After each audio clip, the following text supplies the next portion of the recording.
He really did. There was some confusion early on for NME, but they fought through and won a much longer game.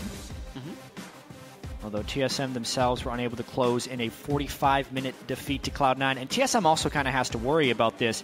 They defeated a Cloud9 team who looked really sloppy and bad against Team Dignitas as well. Sure.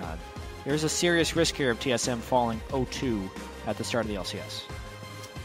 Well, we'll see. As they pick and ban away, they remove Flaresz' Aurelia.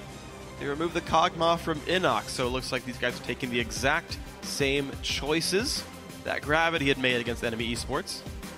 Santorin still no Gragas. And no Cassio for your Bjergsen. All right, so maybe a pinch on the mid-range team fighters then for NME eSports. Yeah. Rek'Sai goes away from Trashy. Yeah, double jungle ban, making sure the TSM can't first pick the Rek'Sai, so those jungle picks will fall to the less dominant jungle picks thus far.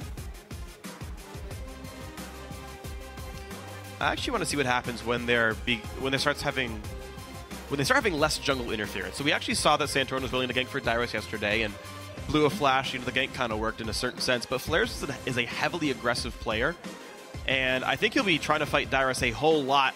Alistar gets first picked in. I want to see what Flaresz does in that matchup. Yeah, it's going to be interesting because NME is a lot of talented players that are just making the LCS debut, and Flaresz, he stays at the top of the solo queue ladder, so he knows how to apply a lot of pressure in that lane. Where he doesn't have as much experience is dealing with coordinated teams giving jungle pressure. Now, TSM isn't the typical team to provide top lane jungle pressure. They were trying it a little bit. This would be their opportunity to really try and get it, knowing that Flaresz is going to be playing aggressive and trying to just push Dyrus out again and again. We'll see if that's going to happen here. Often ends up being a double-edged sword for Flaresz. Sometimes he gives up just a few too many kills. Sometimes he carries the game on his back. Alistar first pick for Solomid's going to give the backline plenty of safety. Enemy picking who knows what, because they got 10 seconds left. Yeah, it's probably these two picks, I think. Safe. I'm going to bet you it's not. Safe bet. Really? Yeah. Yeah. They're just hovering these things rather late into the clock, but this is the... Oh, wow. That was later than I was expecting. Yeah. So if they misclick a pick in this, I believe they'd have to make a case for misclicking, but as long as they notify the referees before it would switch over, so before TSM locks in a pick, then they'd be able to redo picks and bans. Luckily, we don't have to do that. They go with the Shadow Isles for Hecarim, Kalista right there. Yeah. I mean, priority picks basically across the board. These are all the powerful blind picks you can do nowadays. Alistar is one that's really crept up post-MSI. Everyone's been playing it in scrims. Now you see it banned heavily and first pick priority for TSM. Meanwhile, NME is just going with tried and true strong. Oh, man. Speaking of tried and true strong, though, how about strong team fight power here? Team Solomid, a lot of AoE lockup and a rumble for Dyrus. He's not gotten to play that champion in a pretty long time. They've shied away from that pick for TSM, but he used to be one of the best rumble players out there. Yeah, oftentimes it would draw bans for Dyrus' top lane rumble. Should give this TSM team a fair bit of damage. Just in general, they have good crowd control, so those three picks in synergy as far as being relatively blind do have good combos themselves. So Rumble into Hecarim, I think we've seen that matchup a good number of times in the past. We're going to see it yet again. Could be a fairly snowbally matchup. You can deal damage while moving in both these cases, so if you get behind, expect the kill to come through just the same. Santorin does pick a farming-style jungle, so we may not see a ton of pressure for him as NME eSports looks to make their next two choices. Now, of note, innoX, heavily known for his Nidalee play, doesn't go for it after all, but Bodydrop played about 90% of his Challenger Series games on Morgana. And goes back to comfort here. Morgana's a great pick against Alistar and Sejuani as well to block the initiations. And additionally, we're seeing NME pick a fairly early to mid-game snowballing strategy right here. Evelyn is a jungler, great early and mid-game pressure, but very poor transition to late game as far as itemization builds. If summoner spells are to be believed as well, Flaresz is going with the Ignite Hecarim, which wants to hit the power spike earlier on into the game. And NME is going to be looking to try and not get overwhelmed early, or try and overwhelm TSM early on in the game. Well, it feels like they have a lot of tools to overwhelm early on, right? The Evelyn jungle, Kalista Morgana, I think, is an amazing duo lane. You put her right in the range for the Morgana ulti afterwards, and she's ranged to proc the W all the same, so enemies comped after looking scary. TSM still looking for team fights for the most part, and the hover on Sivir seems to continue that trend, get everyone into range to land all these amazingly strong skills. And once again, Bjergsen looks like he will play Viktor the second time in a row.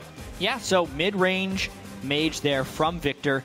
Needs to be able to stay safe. He was 45 CS up on Incarnation's Kog'Maw in the last game, but TSM was unable to close the game. So you want to keep the Viktor here for TSM because they can get that early advantage, and it will be about closing. They brought more tools to start teamfights this game. Yesterday it was just the Maokai with Righteous Glory in the top lane and a Thresh. This game, it's Alistar, Sivir ultimate, and a Sejuani, which will potentially give them teamfights in the mid-late game. Oh, absolutely. So 5-on-5, the bright neon sign here for Team Solomid. Teamfights, please. Teamfights, thank you. And Bjergsen likely to win his lane all the same. So plenty of advantages, you'd think, in Champ Select. Yeah. The thing about this, though, is Bjergsen did have to pick his Viktor into an unknown pick from innoX. innoX played Kassadin yesterday, did a great job. He's really good at trading even in laning phase and then coming at you later. But early on, Viktor will be able to shove innoX in, and it'll be about Trashy's support into that mid lane, whether or not innoX can withstand the power of Bjergsen Viktor. Absolutely. So far, very few have been able to withstand Bjergsen, but we'll see if innoX is going to be one that can do so. Anytime a new team joins the NALCS, we wonder just how strong can they be really? NME with a close win over Gravity, but now you've got one of the, we assume, strongest teams in North America, and what everyone believes to be, or almost everyone believes to be, the best mid lane in North America as well. innoX facing Bjergsen. How about some hard tests to start out your LCS split? Yeah. Bjergsen, ever since he joined the NALCS, has been a monster in the mid lane, but TSM has faltered a little bit of late. You have to wonder when they're going to be able to get back on their feet, or if that's going to happen. So this would be NME trying to just keep them down right now, because TSM still yet to pick up that win. Well, we'll see if NME can do just that. Otherwise, both these teams will be ending the week 1-1. Closing comments in from the coaches. Champ Select is over. Get yourselves off stage. There's a handshake. Here we go as we get ourselves into the loading screen. TSM coming at the series, losing their first game of the split. NME eSports riding a high wave of winning over Gravity. Let us know who you think is going to win this match after we've seen Champ Select. Tweet hashtag TSM win or hashtag NME win to @LOL eSports. Let us know. Yeah, one thing I have to mention about the Viktor versus Kassadin champion matchup is the way their Qs work differently. When Kassadin puts out his Q, he gets the magic damage shield instantly. Viktor has to wait for the spell to return to him, so Kassadin can actually win those trades. That's true, and then the auto attack coming afterwards just gets blocked. We'll talk about the mid lane matchups afterwards. The crowd chanting their favorite tri-codes for their favorite team. Pretty decent enemy chant there as well. I know TSM typically gets a lot of it, but it's good to hear a balanced crowd. Now, the bot lane matchup is going to be definitely pretty interesting overall in this matchup, but Bodydrop, the support of NME, says he sees a bit of himself in Lustboy's playstyle. Lustboy in particular, he's a passive player, but he can also show up with aggressive supports, and he's very calculated in the way he plays. He's not as aggressive as some supports like Kiwi Kid, and that's probably why I can relate to him the most. Yeah, Lustboy's typically known for great defensive support play. Recently, at least in the NA playoffs, he was able to get some of the more offensive-oriented supports in. He played some nice cannon in the playoffs, and now breaking out the Alistar. Of course, Alistar, I always like to think of him as this offensive lineman. He just boots people back with his headbutt in protection mode, so incredible defensive capabilities for Alistar as well. It's good that here in the NALCS we can talk about football and everyone knows what we're talking about. I could always just say American football. That's true. And that clarifies everything, right? Or you can just be really aggro about it and just say football anyway and just sneer at any of the British co-casters. Man, that got aggressive. Shout out to the quick shot. Yeah. He's South African Phreak. Come on. I know that. Either way, we are in the game. Yeah, we're Team ruined. Solo mid. All right, so Dyrus helps Santorin start the camp. Trashy actually solos his own red buff as Flaresz takes down Raptors and the dual lane takes down the Gromp right away. So 3 camps to 2 to start this game out. Yeah, so basically, it was a bit of a defensive line start, but NME actually was able to invade and get a red buff ward, so at least they know that Santorin didn't start red the ward actually expired so early that if he would have delayed a little bit, he could have still ended up starting on that side of the jungle. So not too much knowledge gained in general by NME over TSM, and we're just going to end up seeing these standard lanes. But NME has hit level 2 first.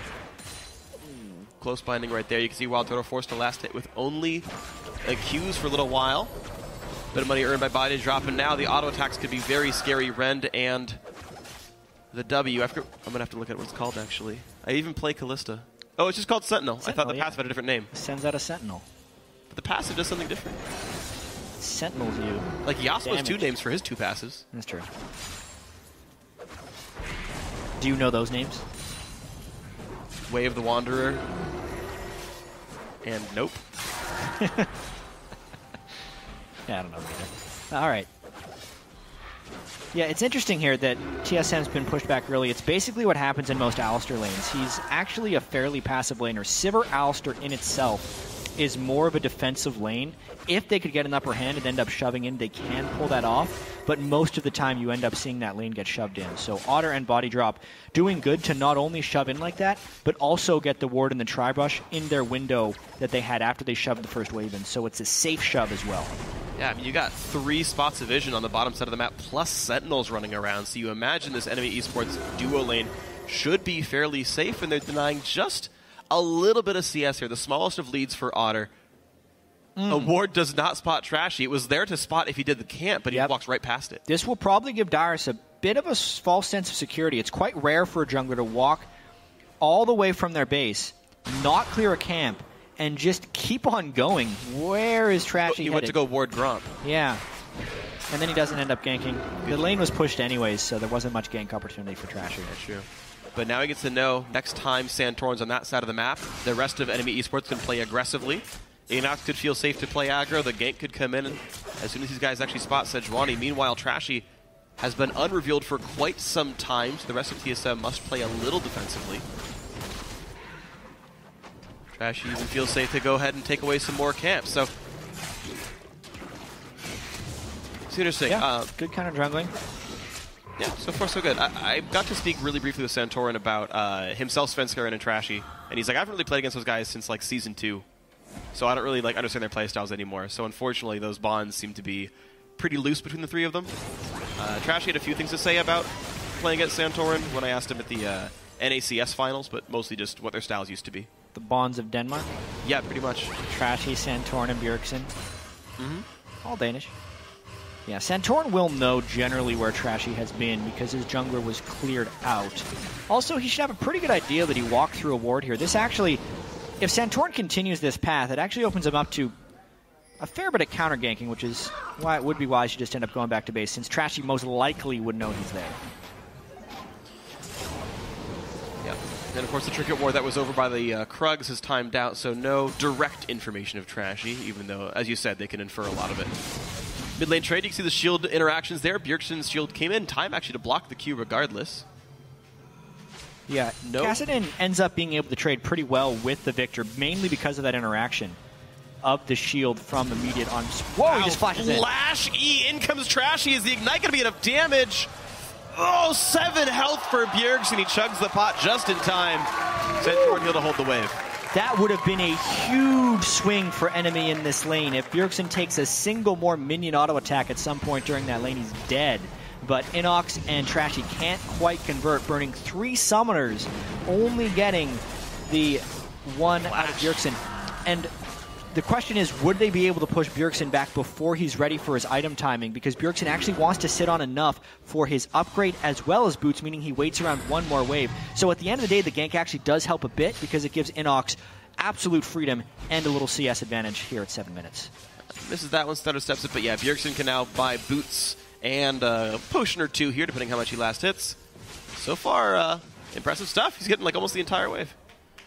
All right, Bjergsen's actually going to stay, knowing that innoX did recall here and he feels safe. So eking out just little advantage as Bjergsen wanted to stay in this wave, then the E can clear it out.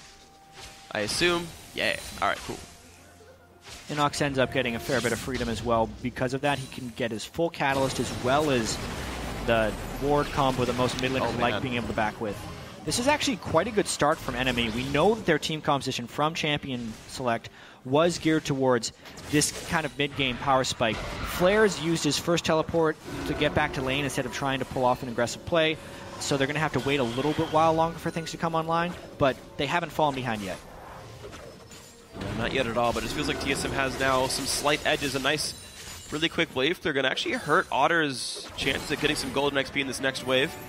See what Flaresz ends up doing. He just doesn't have any wards to put down, so I guess he's going to take Scuttler? Maybe. Oh, he has ult. He could just he dive. Wants to gonk mid lane. Viktor. They know that Bjergsen's flash is down already, and innoX as well has his Rift Walk at this point. But interesting how he wouldn't just jump on him while he's in the choke. But they're going to go now. This would be a turret dive. A little bit dangerous. They knock him in. There's the fear, the ignite from... I mean, you know it's a TSM game when 7 people show up mid, but it's NME eSports get the better side of it. Yep, great support lend to the mid lane here from NME. The early pressure from Trashy. Santorin was giving no ganks early on, and innoX, just knowing the power of this Kassadin champion, trading flashes early before hitting level 6 will create a huge movement mismatch later on in the lane, so innoX uses that to assist the gank from Flaresz, and they completely punish Bjergsen for not having flash. Great job by NME. Absolutely excellent play. Creation of plays by NME eSports, right? That's, to me, always a mark of a good team, that they realize that with nothing really telling him to do anything otherwise. Oh, Bodydrop goes in. Of course, his spell should order down for Wildturtle. He will land a stun on only one, but Lustboy has ulti.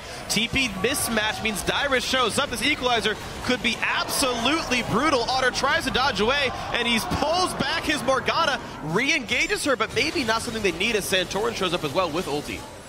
Wow.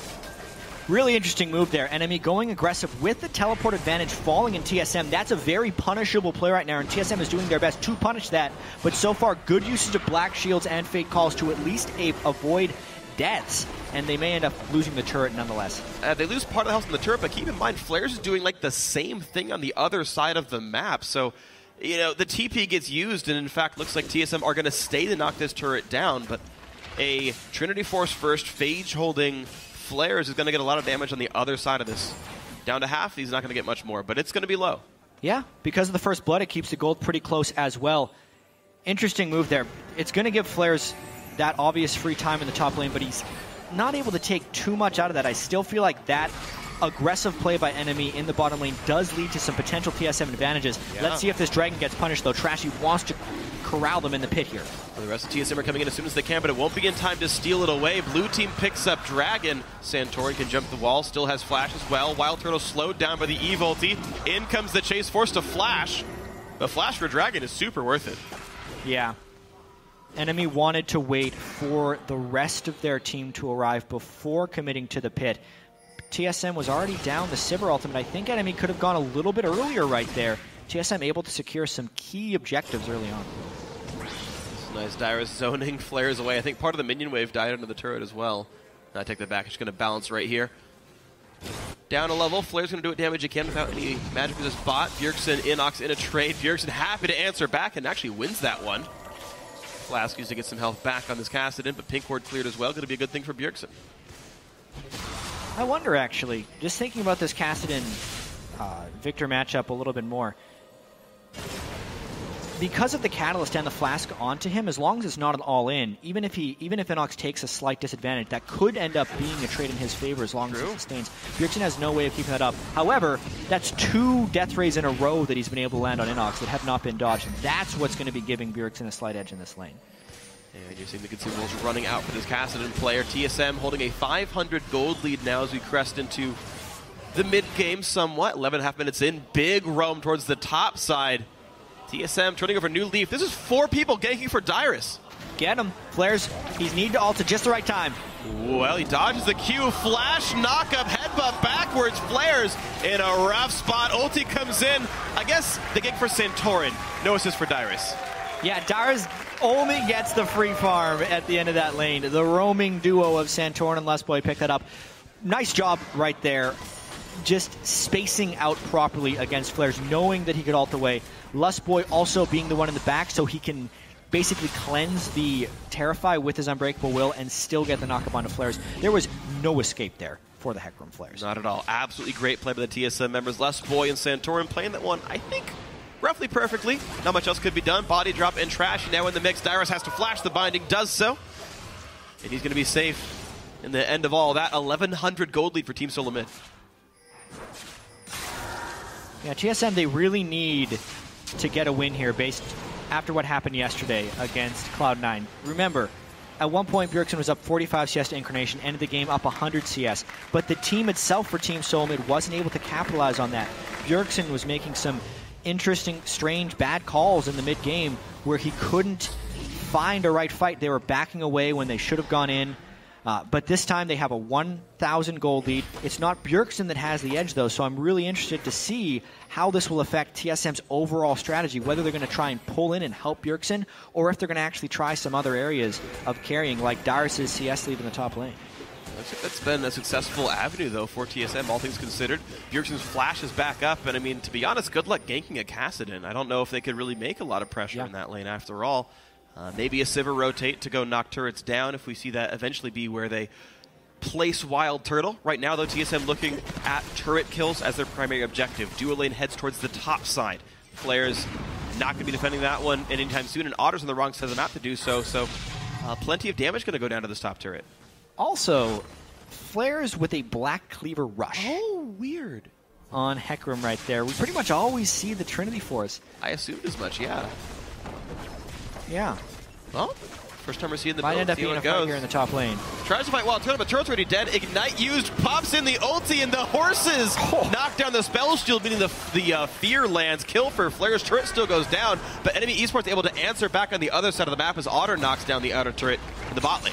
Yeah, more damage or less damage in the Trinity Force at 10 minutes. Hard to say, actually. That Black Cleaver seemed to do significant work, not to mention the move speed you're going to be getting from that Black Cleaver passive and all the armor shred you can pull out. They're trying to return this around, but Trashy is here to help. With a red buff, so be careful, TSM, who actually shows up. They're trying to bait it around, losing a lot of health as they chase around Flaresz. There's the ulti, but they realize Bjergsen is coming up for this one. Two-man stun, going to buy a little bit of time. Here's the engage onto Flaresz. No health left on him. Down goes the pony. Otter looking for Dyrus, though. Ulti in from Bodydrop. Black Shield's on him. They're going to land the stun. Now, will they land enough damage afterwards? Red will do plenty. Bodydrop has to flash away, and Dyrus takes him down. Always dangerous to go after a Rumble when he's got his ultimate up at any point in the game. And now Turtle's here to try and pick up Otter. Flashes, gets away from the Q. Wildturtle runs faster. He's got boots, too. Pops the heal. Don't know if he needed to. That's going to be a kill onto Otter. One more hit. There he goes. Wildturtle gets the kill. An unfortunate dive for NME eSports. Crucial nerf to Kalista, reducing the amount she can jump back. But this fight just doesn't want to end. Goodbye, Wildturtle. It's been nice. Well, it depends on how much friends he gets in the near future. He's got Flash and Spell Shield up. The best he can hope for is an execute right here. Flaresz doesn't have his ultimate, go for the wave, but he's going for farm. That's also an option. All right, can they give assists away? He's trying to get away from where the rest of the team might be. Trashy will, in fact, get an assist. And then give it to Flaresz. Nicely done there by NME. Well done, well done. All right. 2 for 2 overall, but a lot of pressure mid at the same time. We keep seeing action for reaction over here. Mid lane very low now as Bjergsen gets a friend to help push this turret low. Yeah, one thing that's really interesting here is the disparity in overall wave clear from these teams. It's a Bloodthirster Kalista and a Kassadin versus a Viktor and a Sivir. Viktor and Sivir can clear these waves in pretty much one spell, whereas enemies has substantially more time taken to do that. So TSM has more opportunity for roams and deep wards, and we're kind of seeing the map mimic that. The majority of the blue minions are pushing up for TSM side, and it can create some plays for them. Even Rumble can help in a pinch, at least defensively, so you're absolutely right. TSM doing a great job of getting deep vision down. Trashy not investing in the Sight Stone either, whereas Santorin is, so that's a pretty big important point as well. Level lead for Flaresz over Dyrus. Pops the ulti, knocks him back in. Dyrus has got really nowhere to go on this one, just gets completely ripped apart. Red buff plus Black Cleaver, making that one easy. Poor positioning there for Dyrus. He needs to respect the red buff Hecarim, which they should know is there because of the Wildturtle death. This game is non-stop action, though. Dragon is live. They're going to be fighting over this, and Flaresz can come down to try and make this an odd-numbered fight. Yeah, but Dyrus will have teleport in 12 seconds, whereas Flaresz didn't have that himself. This could be a threat. Mid lane turret goes down actually to a minion wave, so again, TSM still getting pressure leads. Dyrus has teleport, can go whatever he wants, and then show up to the fight regardless. He chooses to walk towards the dragon. innoX with the blue buff as well has to use a lot of these rift walks. The fact that he's already started that counter means he can't really fight at any early moment. Also, thanks to the teleport threat, enemy knows that they're kind of outmatched with this dragon, and it looks like TSM can go up 2 dragons to 0. All right, well played. TSM on their 7th straight dragon kill in the North American LCS. Unperturbed in this one. 1,500 gold leads for TSM, though a very close game. I think closer than most people would have expected from this NME eSports squad. But of course, TSM still, would say, playing a good game. Yeah, and also keep in mind, this NME team hasn't even had that much time with Trashy recently. He missed out on 3 weeks of practice with the team before the split. Didn't even have time for a practice scrim before the game, and this is the NME we're seeing early on. So there's a lot of upside for this NME team in the LCS. I'm also fascinated by this Black Cleaver Hecarim build. Because of the 20% CDR and now the Glacial Shroud, that's 30% CDR just in items, so hitting that 40% very easily. Not to mention that when you're max CDR on Hecarim, you can basically non-stop rampage once you stack it up, which is Hecarim's Q. And since that's extra armor shred and move speed, it's kind of this unstoppable whirlwind that comes after you if he's ever in a fight for a long period of time. It's kind of a devastating build. Turtle's aware there's threat out there. He's going to try to take the wave as far back as possible. Notice no ricochet or Qs used, but he's afraid of the flank now. Now that Lustboy's around, he might feel a little bit more secure. Well, Turtle definitely discretion, the better part of Valor in this one. Otter cannot make the bait happen. No pressure bot lane. Another blue buff goes over to Bjergsen. These have been largely uncontested, and Bjergsen, sitting on a 23 minion lead, has done a pretty good job of continuing his mid-laning dominance. Yeah, it's interesting in this situation. He's been able to shut out the Kassadin, but that's mainly in the matchup. I really do credit NME this game for shutting down Bjergsen for the most part with the early kill, not letting him roam as much, especially when the wave clear disparity is so huge. This one is moving towards team fights, though, which is what TSM's team composition is kind of built for. With the Alistar, Sejuani, Rumble, everything basically built up. And Trashy and Flaresz would need to be the initiators of these fights to not get crushed by the TSM team fighting force. We'll see if NME even wants to be part of a team fight with champions like Hecarim and Evelyn and Kassadin. It just feels like splitting would almost be more successful for this squad on the red side. I don't think there's any reasonably accessed fight that could go well against this TSM lineup, but we'll have to see how they end up piloting it. Yeah. Again, the number of red wards not all that high to make split pushing very successful. That's very true, and the potential roam from Sivir is very high, but instead, NME is going to have to play that split push game. Hecarim on one side, Kassadin on the other, trying to find the mismatches. And the E-Volty landed, so did a couple of Rift Walks and Force Pulses from innoX, but simply not enough damage done. They will knock the turret down behind them. Oh man, Santorin can do a bunch of work. Bodydrop has Black Shield, but he can just get, yeah, exactly, saved out anyway. Surprised he even Black Shielded himself. Yep, well, Otter burned the flash early, and then Bodydrop created space so that the Sejuani ult couldn't hit both of them. If TSM wanted the realistic kill there, they have to focus out the Kalista. That's how devastating Kalista can be as an AD carry. We were talking at the start of the game, it's like, oh yeah, Kalista Morgana, really good combo. Name a support that's not a good combo with Kalista. Those spells are so good. This time, though, no Kalista to save you. Oh, goodbye, Bodydrop. Bjergsen just chunks him out, just finishes death cap, and means he does a plenty of damage. 1,000 gold lead for TSM. It still stays close. It's weird because the game feels like TSM is winning it, but the scoreboard doesn't say that. Yeah, well, the 2 dragons to 0 is the unseen gold. The stats that's going to be adding to them. Flaresz, though, if he can win this fight, it's one of NME's ways into winning the game. He has to be able to kill Dyrus. Great flash. He just straight juked it. I don't think he even flashed for it. That's already on cooldown for him. He just walked backwards and didn't get feared in. Flaresz went in for the kill, does get it, walks away, missed the ulti, and still wins. But mid lane tier 2 went down in the 4 versus 3 on the other side of the map for the most part. TSM getting farther ahead. Yeah, it's a really interesting game, honestly, because Flaresz able to solo out Dyrus right there. I missed the flash, obviously, and every time Flaresz is away from there, even 4v4, TSM is a stronger force, so they're able to push down these turrets. But if it's that balance, how strong is Flaresz going to be in split pushing and able to create those side options, and how brute force is TSM going to be able to go? Whichever one breaks, Flaresz is getting stronger and stronger, whereas the team fighting team of TSM is as well. Different goals for these team comps, and it's creating a relatively close game. Which is just so interesting, right? TSM's kills are really spread apart. You've got 1 or 2 kills with pretty much everyone on the team. Almost a perfect split across everyone, whereas 5 of the 6 kills from NME eSports are just on Flaresz. The disparity in power is so massive and so different in this game. It really does. It furthers what the team's goals are compositionally. So, yeah, it is really about Flaresz versus 5 members of TSM and seeing what happens. Yeah, 8,300 gold on the Hecarim. About 100 more gold than Bjergsen, who's the richest member on Team Solomid. A big item power spike, though, for innoX in that Luden's Echo. That's the Kassadin he loves to play, increasing his burst when he can jump in. This next dragon, though, Phreak, is the most important one we've seen yet this game.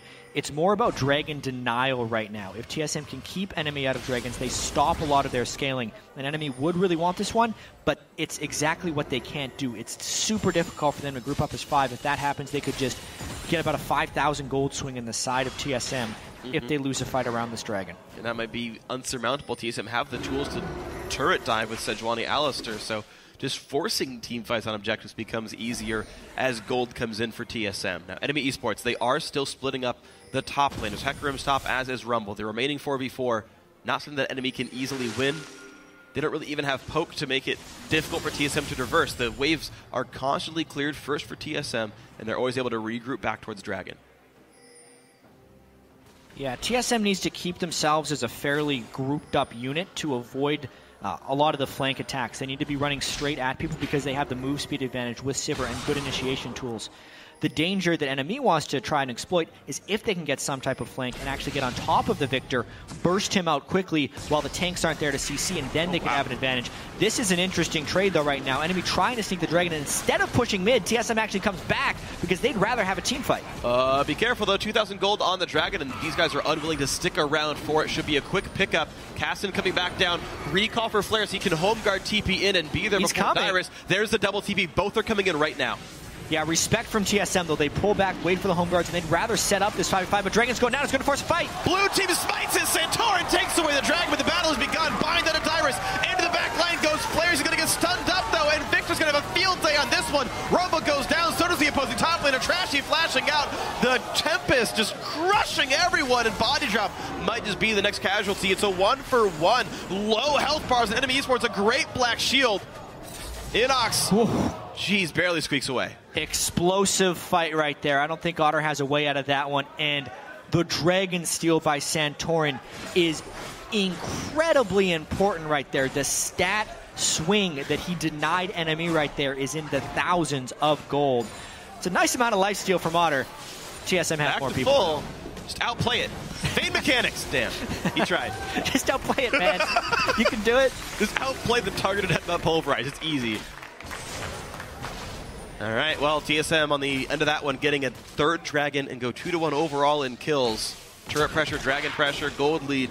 TSM looking to, as always, make it a 1-1 end of the first week. Yeah, you can see that in this fight in particular, now that we get to take a look at it again, it's a very straight-up fight, which is in the favor of TSM, because NME would love to flank with Evelyn, but since the dragon was contested, no flank was possible, which gives TSM the upper hand. Look at the tanks being in the front. So basically, when NME tries to jump past, the tanks can keep everyone but Flaresz in place. Therefore, they can lock down Flaresz with a Viktor stun, kill him, and then move throughout the rest of the fight with that monstrous Chaos Storm from Bjergsen's Viktor and push through. It was a closer fight than you may have expected because of how fed the Hecarim is, but at the same time, that's the battle line that TSM wants to draw. It made it a very close fight. To be honest, the 5v5 was much closer than I expected it to be, as NME eSports made the core of that fight a 1-for-1, and just a couple things going here or there would have changed that around. All the same, though, Team Solomid still just accruing their advantages over time. Most of the members up in the top lane, Wildturtle does not spell shield in time, takes a fair bit of damage out. As he can wait for some healing from Alistar. Santorin, he's actually out of range of the ward. And out goes the Oracle's pop. Yeah, and I was actually talking with I Will Dominate after their win today, and he said one thing they're striving towards this split is to be more like the top teams like Team Solomid in eking out close games against what they call like middle-of-the-pack teams, which is what most people expect NME to land in the LCS. TSM has this way of, even if they fall a little bit behind earlier or in close games, they always seem to be able to grind it out. And here, if they can grind out a win against NME in what's fairly contested, it's one of those things that will kind of say, yes, TSM is still one of the top teams in North America, and if they can't, it's time for worry. Definitely would be. Right now, though, TSM, I guess, can't feel too terribly worried. Bjergsen 4-1. He's doing so much damage for his team, a ton of ability power on him, and as the bus get taken away, Solomid seem happy to just play for the Dragon slowly but surely. Unless they can get those deep wards in to create an advantageous rotation, maybe take a tier 2 turret down, but NME so far doing a decent job of keeping waves under control as well. Trashy keeps roaming back and forth, but this Evelyn has actually spent so much time looking for a chance at a gank that his farm's actually fallen pretty far behind. Incredibly far behind. Whoa! Run away. Ult for ult, finding it to hit Wildturtle, and are they going to turn back around on this one? It's going to be a bit dangerous, but they're going to try. Flaresz just goes all the way and takes the kill down, traded back as Bjergsen slays him. AD carry for top laner, fairly decent trade, but again, that's all that kills for NME eSports just died.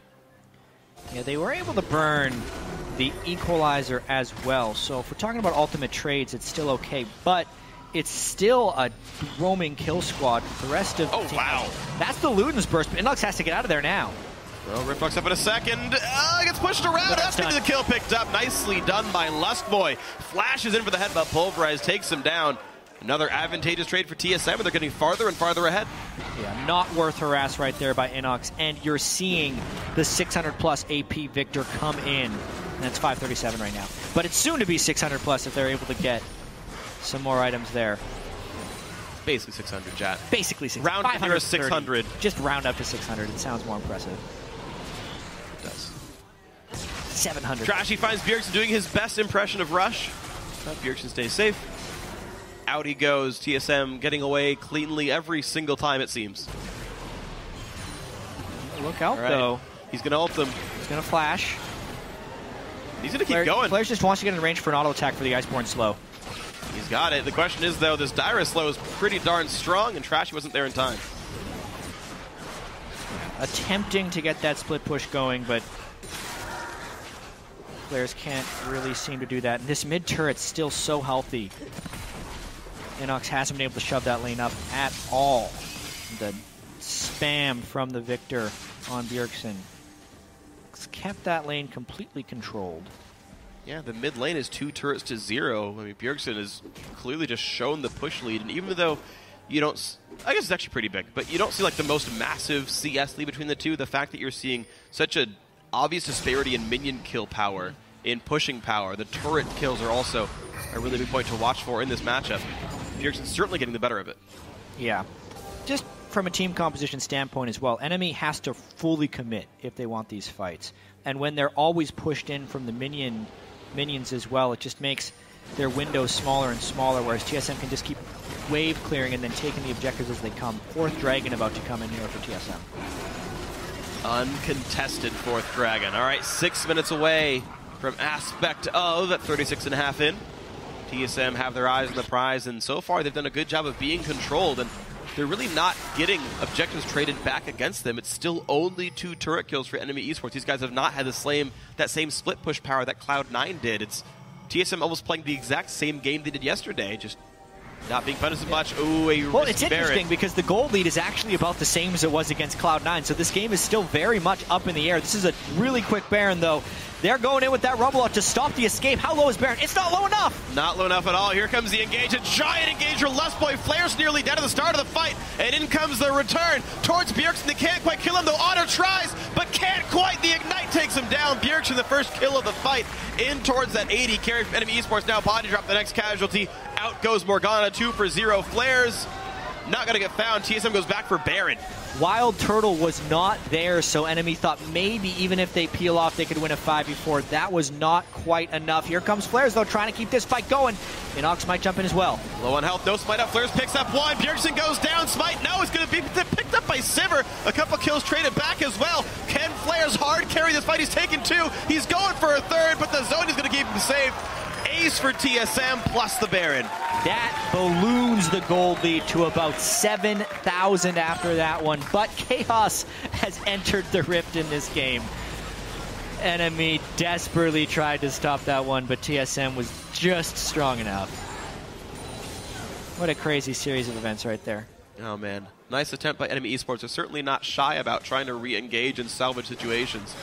They get 2 Baron buffs off. Maybe that is worth it, but this equalizer by Dyrus is great to start things out. Yeah, and it's just because the Baron wasn't able to get bursted down. Not a huge amount of DPS from that NME team when they're on the Baron. So when the fight actually does happen, also the fact that the flank came in from Bjergsen was really key right there.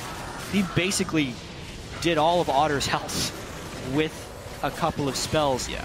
And that just completely took NME out of the fight. They tried to jump so heavily on Bjergsen, but this time TSM actually stayed together during teamfights, something they critically failed to do against Cloud9, where they would split up into different sides. The fight obviously continued. Flaresz teleported all the way back in.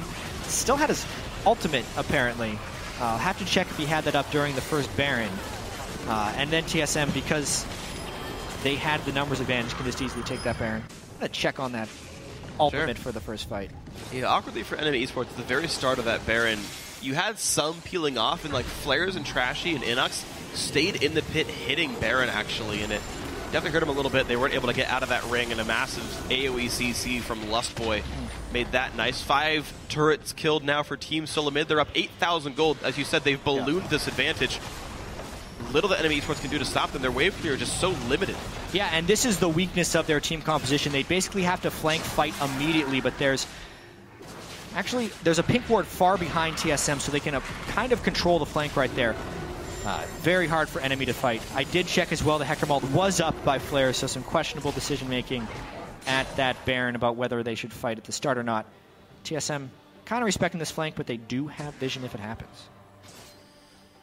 And so far they are grouped up. The question is, how fast can Lustboy turn around if a flanker does show up? He can always knock back the Hecarim and remove the chance. Dive comes in. Dyrus the TP right under the turret here, but the engage is coming back and forth from other sides. Trashy's around, hasn't ulted just yet. All of them grouped up, but they delete Otter. That's a 1 for 0 to start things off. Bodydrop the second kill as well. innoX just running away. Trashy also eliminated. A nice headbutt back in. Flaresz forced to ult away.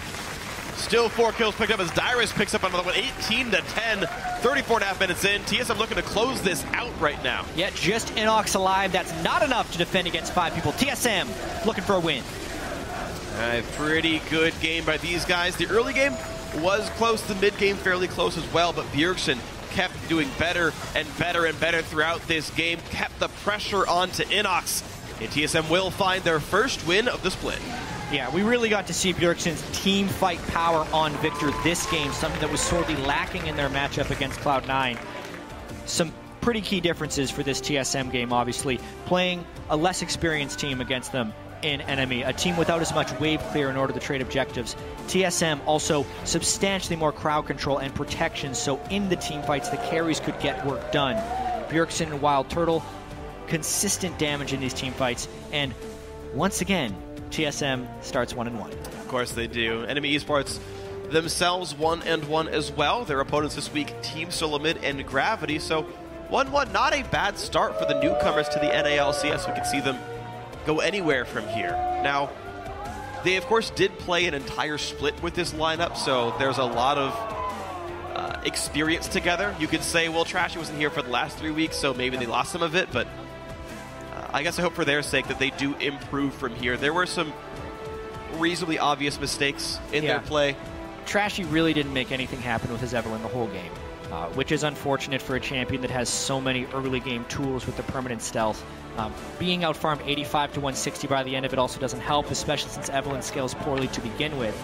So later in the game, we really saw the team fight discrepancy, both from the farm, but as well as the team comps, doom NME to defeat here. Yeah, and it's crazy to point out with NME eSports, aside from Flaresz, the highest kill participation in the game for their team was 3 of 10. You had 3 assists on Evelyn, 3 assists on the Morgana, and 2 on innoX and Otter. It was all Flaresz. The entire reason this game was even close was Flaresz actually stepped up.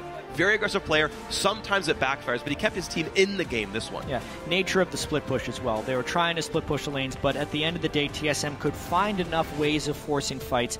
This time it was around the Dragon. They used their 4 Dragons to win the game, whereas they had their 5 Dragons previously against Cloud9 and could not.